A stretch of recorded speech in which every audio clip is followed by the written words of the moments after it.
Ito ay rated SPG. Striktong patnubay at gabay ng magulang ang kailangan. Maaaring may masiselang tema, lengguwahe, karahasan, sexual, horror o droga na hindi angkop sa mga bata.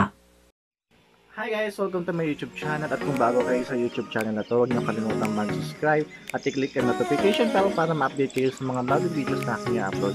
By the way guys, isang emotional na Instagram post na pinost ni Antonita Boy na mas kilala nating katunying sa kanyang Instagram post na patungkol na sa kanyang anak na si Zoe na lumalaban sa kanyang sakit na leukemia. Halid ating basahin para ma-update kayo sa nilalaman ng Instagram post si Katunying.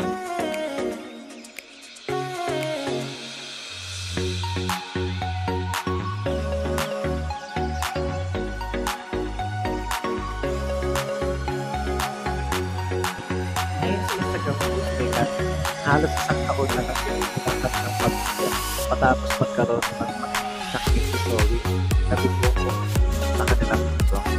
Pero hindi sila nawala ng pag-aasa at lalo kaintig ang kanilang pananampalataya para sa kagagaling ng kanilang anak si Zoe.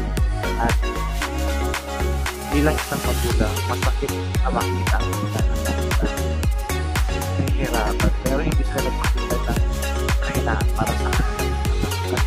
Lalo silang makita ng atas na loob para tumaman ang kanilang sabay-sabay silang tumaman at malagpasan nila ang mga bawat nagsubok na kanilang hinahanap.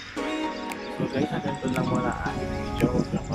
Huwag kalimutan mag-subscribe at click ang notification bell para ma-update kayo sa mga bagong videos na aking i-upload. Bye-bye!